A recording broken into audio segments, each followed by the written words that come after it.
السلام ریڈرز، کیسے ہیں آپ سب لوگ؟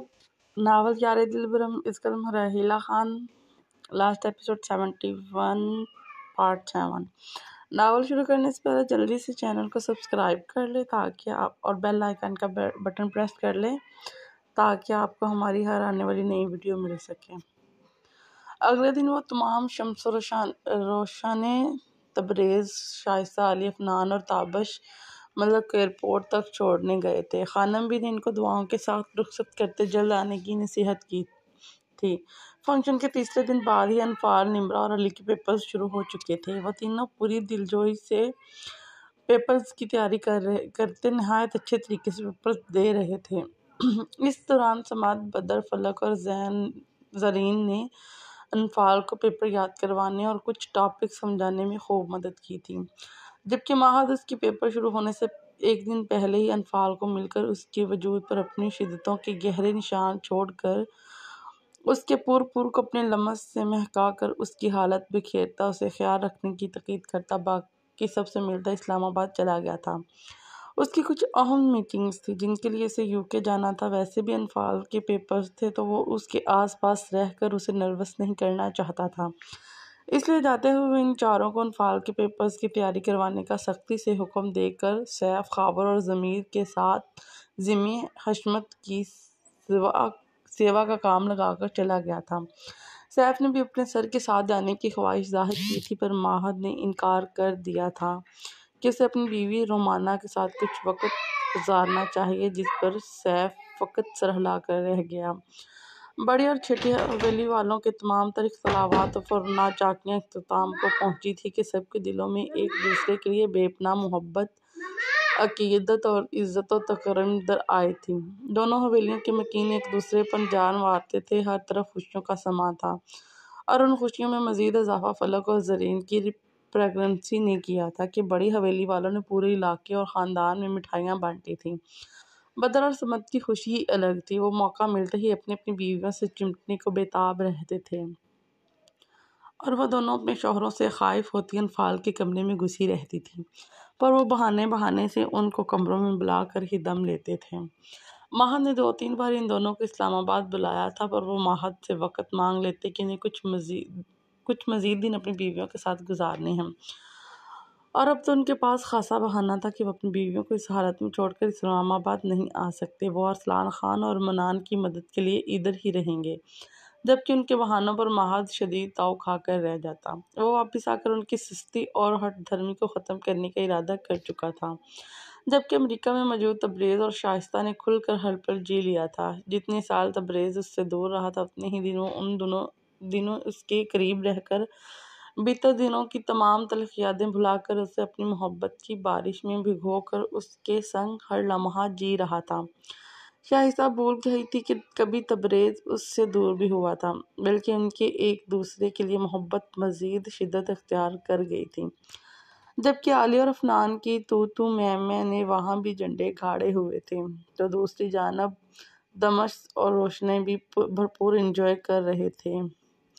شمس نے ان دنوں روشنی کو پورا تھکا دیا تھا، اور اب روشنی کے رونے غصہ کرنے پر وہ اسے کچھ دیر کے لیے باہر کے نظاروں کی سیر کرواتا، پھر خود کی ذات میں گم کرتا، ٹوٹ کر اس پر محبت کے بہتات کرتا، اسے اپنی بے پناہ محبت میں پوری طرح بھگو کر اس کو بے بس کر دیتا کہ وہ خود کو اس کے رحم و کرم پر چھوڑ دیتی، اور وہ صبح تک اپنی منمانیاں کرتا رہتا۔ یہ چند دن روشنی نے رات دن شمس کی مدہوشی طاری کر دینے والی غربت میں گزار کر اچھی طرح سے ہنی مون کا مطلب سمجھ گئی تھی، اور یہ بھی کہ اس وقت فلک زرین کیوں اسے اتنا چھیڑ رہی تھی اور معنی خیز جملے کس رہی تھی، تو دوسری جانب سیف اور رومانہ بھی میں بے پناہ محبت جگہ بنا چکی تھی۔ دونوں کا ایک دوسرے کو دیکھے بنا پل نہیں گزرتا تھا، جبکہ گل، خاور، ضمیر اور راحت بھی ایک دوسرے کے ساتھ خوش و خرم تھے۔ گل اور خاور روز ہی فون پر فیروز خان کا حال حوال بتلاتے تھے۔ خاور بہت اچھی طرح گل کا خیال رکھ رہا تھا۔ ضمیر خان راحت کو مکمل اپنا بنا کر اسے اپنے تحفظ کا احساس دلاتا، اس کی تمام تر ہمت و وہم ختم کر گیا تھا کہ اس نے راحت پر کوئی ترس کھا کر اپنا سایہ فراہم نہیں کیا، بلکہ وہ اس سے بے پناہ محبت و عقیدت رکھتا ہے، جس کا احساس اس نے ان چند دنوں میں راحت پر شدید محبت لوٹا کر بخوبی دلایا تھا کہ وہ اس کی محبت پر دل سے ایمان لے آئی تھی اور خود کو اس کے حوالے کر گئی تھی، جبکہ خاور اور گل آج کل چھوٹی حویلی میں رہ رہے تھے کیونکہ بی جان اور ایوب خان کی طبیعت اکثر خراب رہتی تھی۔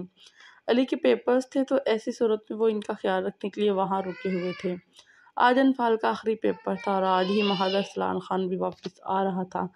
انفال کے پیپرز کے بعد علی، نمرہ اور عالف نان کی شادی کی ڈیٹ فکس ہونی تھی۔ چند دنوں میں وہ اپنے تمام کام مکمل کر کے آنے والے تھے اور پھر خان حویلی کی شایان شان ہائی پیمانے پر شادی کی تقریب منعقد ہونی تھی۔ گھر کی بڑی عورتوں نے تو ابھی سے شادی کی تیاریاں شروع کر دی تھی۔ شمائلہ بیگم اور ارم بیگم نے بڑی حویلی کے ساتھ ساتھ چھوٹی حویلی میں بھی شادی کی تیاریاں انجام دے رہی تھیں، جبکہ رومانہ، راحت، گل ان کی تیاریوں میں بھرپور ہاتھ بٹا رہی تھیں۔ زرین اور فلک بھی پیش قدامت تھی، پر ان دونوں کی فرسٹ پریگننسی کے باعث انہیں خود اٹھ کر پانی تک نہیں پینے دیا جاتا تھا۔ خانم بھی بھرپور طریقے سے ان کا خیال رکھ رہی تھی، جبکہ وہ دونوں اپنے بڑوں سے شرمائی سی رہتی تھی۔ اس وقت وہ تمام عورتیں حال میں صوفے پر براجمان شادی کے حوالے سے بات چیت میں مگن تھی، جبکہ مرد حضرات کہیں ضروری کام سے گئے ہوئے تھے، جبکہ خانم بھی فلک اور زرین کو پہلی پریگننسی کے حوالے سے خصوصی ہدایت دیتی، ساتھ ہی اپنے ہاتھوں سے ان کو فروٹ کھلا رہی تھی۔ ان کی ایک طرف زرین تو دوسری جانب فلک برجمان تھی۔ خانم بھی کو اپنے سب بچوں سے بہت پیار تھا، پر ان میں انفال اور ماہد تھے کہ جن میں خانم بھی کی جان بستی تھی۔ اپنے بیٹے کی سگی اولاد نہ ہوتے ہوئے بھی انفال انہیں بہت عزیز تھی۔ انفی کے آنے تک خانم بھی سے پیار بٹور لیں، ان کے آنے کے بعد تو خانم بھی ہمیں دوسرے مکھی کی طرح نکال باہر کرتی ہیں۔ زرین نے شرارت کی کہ خانم بھی نے اس کا کان مروڑا۔ میں سب سے برابر پیار کرتی ہوں، پر ماہد اور انفال گھر کے بڑے اور چھوٹے بچے ہونے کی حیثیت سے مجھے بہت عزیز ہیں، کیونکہ مہاد ارسلان خان اس خاندان کا بڑا بیٹا ہے، جبکہ انفال چھوٹی بیٹی ہے۔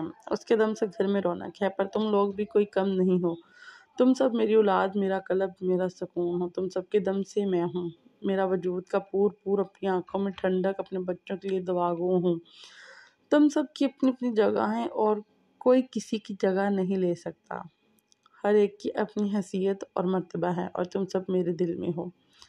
خانم بھی نہایت متانت بھرے انداز میں کہتی، ان کی دائیں بائیں اپنے شانوں سے لگائے بولی تھی کہ بے ساختہ ان دونوں نے خانم بھی کے گرد گھیرا مضبوط بنایا۔ خانم بھی جانتی تھی کہ وہ شرارت پر آمادہ تھی، پر اس صورت میں بھی وہ ان کو گہری تفصیل دے کر ان کے دل میں تمام تر گلے شکوے دور کر گئی تھی، گویا ان کے دل میں ایسی کوئی بات نہ تھی۔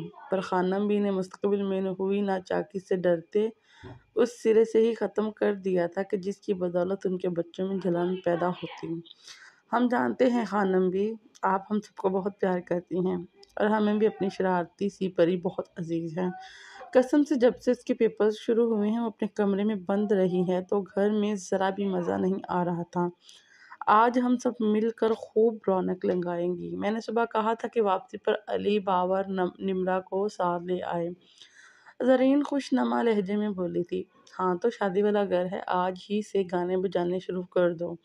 ابھی یہ میرے آخری پوتے کی شادی ہے، اس کے بعد تو تم لوگوں کے بچوں کی ہوگی، تب تک میں اس دنیا سے رخصت ہو چکی ہوں گی۔ اللہ نہ کرے خانم بھی، آپ کا سایہ ہم پر ہمیشہ سلامت رہے۔ فلک تڑپ اٹھی کہ جبھی اس کے شانے پر لب رکھتے گویا ہوئی، بہو آج انفال کا آخری پیپر ہے، اس کی پسند کا کھانا تیار کروا لو۔ بچی نے کتنے دن سے ڈھنگ کا کھانا نہیں کھایا، موئے امتحان کی پریشانی میں پڑھ کر اتنا سا منہ نکل آیا ہے۔ خانم بھی نے شمائلہ کو مخاطب کیا کہ وہ اور ارم بیگم اپنے تمام تر جڑواؤ زیور نکالے بیٹھی دلہنوں کے لیے پسند کر رہی تھی۔ وہ دونوں دلہنوں کی پسند کو مد نظر رکھتے ان کے لیے کچھ بھاری اور کچھ نسبتاً نفیس سی جویلری علیحدہ کر رہی تھی کہ خانم بھی کے کہنے پر شمائلہ بیگم نے مسکرا کر سر ہلایا اور اٹھ کر کچن کی جانب چل دی کہ ملازموں کو ہدایت دے سکیں۔ ہلکے گلابی رنگ کے پرنٹڈ شارٹ فراک اور وائٹ کیپری زیب تن کیے، ہم رنگ ریشمی دوپٹہ گلے میں ڈالیں، لمبے گھنے بالوں کی اونچی پونی ٹیل بندھائے، شانے پر شال ڈالے جو کہ بے ترتیبی سے جھول رہی تھی اور وہ چہرے پہ چمک لیے پرسکون سی علی نمرا کے ساتھ کھلکھلاتی ہوئی سیٹنگ ایریا میں آئی تھی۔ سامنے ہی فلک، زرین اور بدر برجمان گپے ہانک رہے تھے۔ بدر اور سمد کچھ دیر پہلے ہی ارسلان خان اور منان خان کے ساتھ لوٹے تھے اور آتے ہی وہ خانم بی کے کمرے میں چلے گئے تھے۔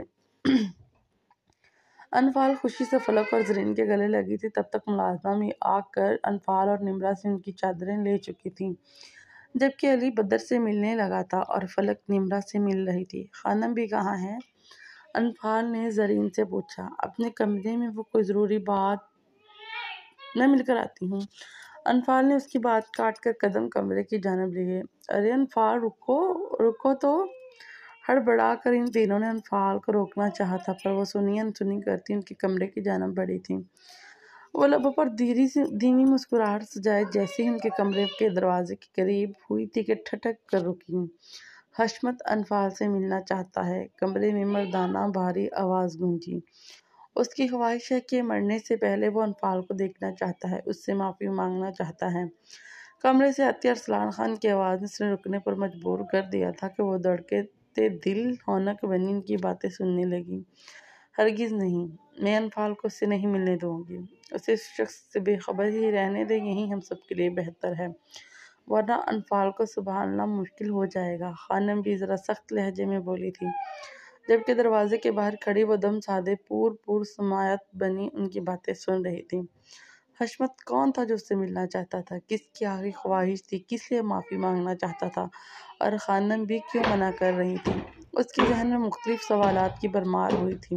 لیکن مورے جان، ہم ایک مرتے ہوئے شخص کی آخری خواہش تو پوری کر سکتے ہیں۔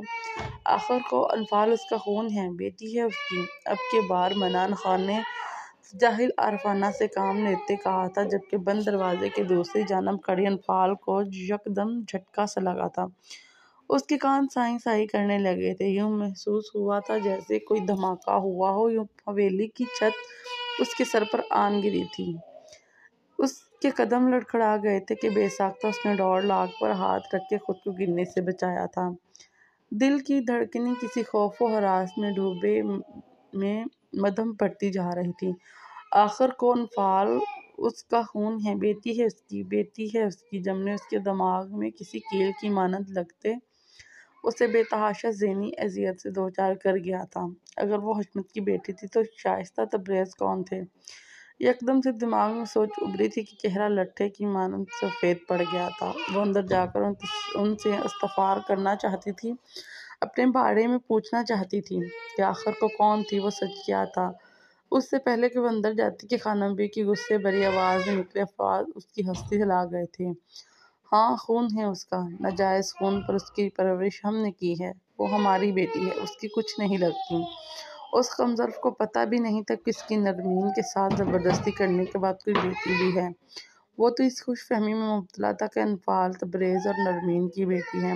اس کی اس گناہ کی ہمیں کتنی بڑی قیمت چکانی پڑی ہے۔ نرمین کی تبریز سے شادی کروا کر شائستہ کو کس قدر اذیت دی کہ وہ گھر چھوڑ کر ہی چلی گئی، اور پھر کس طرح تبریز نے شائستہ کو منایا اور نرمین سے کیے وعدے پر اس کی اولاد کو اپنی اولاد سمجھ کر آنکھوں پر بٹھائے رکھا ہے۔ اور تبریز جس نے سگے باپ سے بڑھ کر انفال کو پیار دیا ہے، اس میں کوئی شک نہیں کہ اس کو جنا نرمین ہے، پر اس کی ماں باپ تبریز اور شائستہ ہیں۔ ہمارا حشمت جیسے گندے ظالم انسان سے کوئی تعلق نہیں، اور نہ ہی ہماری انفال کا ہے۔ بہتر تھا اگر محض اسے حقیقت نہ بتاتا اور وہ یوں ہی مر جاتا۔ جب 3 شادیوں کے بعد بھی اسے اولاد نصیب نہیں ہوئی تھی، تب جب اسے پتہ لگا کہ اس کی بیٹی اس دنیا میں ہے تو اس کی شفقت جاگ گئی ہے۔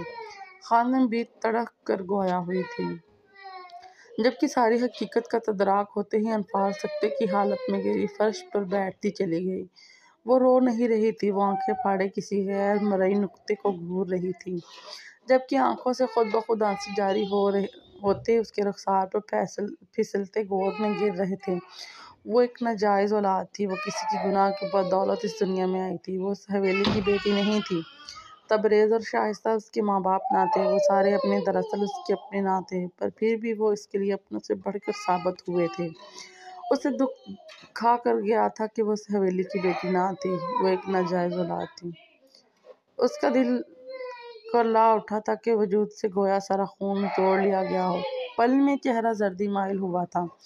مورے، وہ نیم پاگل ہو گیا ہے، وہ صرف یہی کہتا رہتا ہے کہ اللہ کے واسطے سے ایک بار اس کی بیٹی سے ملا دو، ایک بار اسے اپنی بیٹی سے معافی مانگ لینے دو۔ اب وہ ظالم جابر چال باز حشمت رہا ہی نہیں، وہ پاگل ہو گیا ہے، کبھی ہنستا ہے تو کبھی روتا ہے، دیواروں اور فرشوں پر زور زور سے سر مار کر خود کو زخمی کر دیتا ہے، تو کبھی انفال میری بیٹی ہے، میرا خون ہے بڑبڑاتا رہتا ہے۔ حشمت نے 3 شادیاں کی تھی پر اس کی اولاد نہیں ہوئی تھی، اور اس نے تینوں کو ہی گالیاں بکتے مار پیٹ کر طلاق دے دی تھی، اور جب سے اسے انفال کے بارے میں علم ہوا تھا وہ بھیک مانگنے کے در پر آ گیا تھا کہ ایک بار اسے انفال سے ملا دیں۔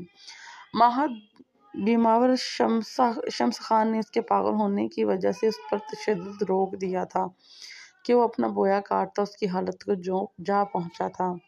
ارسلان خان اور بھی بہت کچھ کہہ رہے تھے جبکہ انفال تو صدمے سے سن ہو گئی تھی۔ دل گویا پھٹتا محسوس ہوا، جسم سے جان نکلتی محسوس ہوئی تھی کہ جبھی وہاں زرین چلی آئی اور اسے دروازے پر اس طرح بیٹھے روتے دیکھ وہ تڑپ کر پاس آئی تھی۔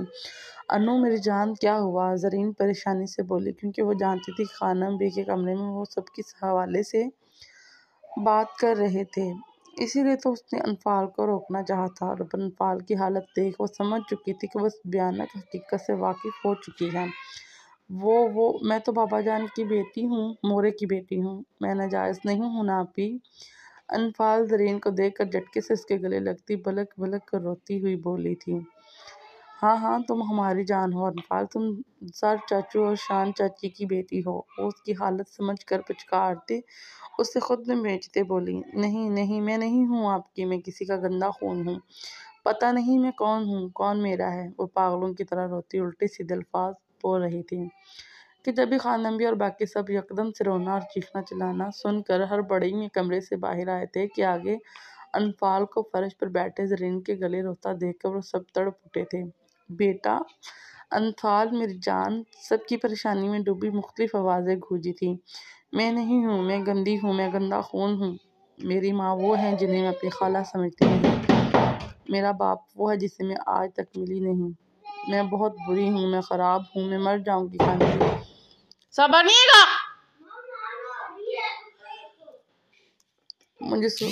مجھے یہ سوچ مار ڈالے گی کہ میں آپ میں سے نہیں ہوں، میرے ماں باپ کوئی اور ہیں، میں جنہیں اپنا مانتی ہوں وہ میرے سگے نہیں ہیں۔ وہ خانم بی کے ہاتھ پکڑتی شدت سے روتی، ہچکیاں بھرتی لرزتی آواز میں بولی تھی، جبکہ ارم بیگم اور شمائلہ بیگم نے آنسو بہاتی انفال کو زمین سے اٹھایا تھا۔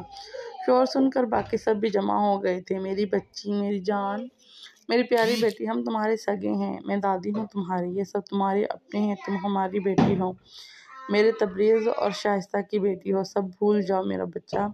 خانم بھی نم آواز میں اسے سینے سے لگاتی بولی تھی، سب اسے پچکارتے سے چپ کروانے کے جتن کر رہے تھے، مگر یہ حقیقت ہی ایسی تھی کہ جس نے انفال کو مروڑ کر رکھ دیا تھا۔ سب اسے سمجھانے بجھانے کی کوشش میں لگے تھے، نمرہ، علی، بدر، فلک، صمد، زرین، ارسلان خان، منان خان، شمائلہ بیگم، ارم بیگم اور خانم بھی سب اس کو سمجھا رہے تھے کہ وہ سب بھول جائے، پر وہ تو کچھ سن ہی نہیں رہی تھی، دماغ جیسے سن ہو گیا تھا۔ یہ نہیں کہ وہ ان سب سے بدگمان ہو گئی تھی، بلکہ اسے تو وہ سب اور بھی عزیز ہو گئے تھے جنہوں نے حقیقت جان کر اسے اپنے سب بچوں سے زیادہ عزیز ہتھیلی کا چھالا بنایا ہوا تھا، اور اب اس پر حقیقت آشکار ہونے پر وہ سب تڑپتے اس کے پاس جمع ہو گئے تھے۔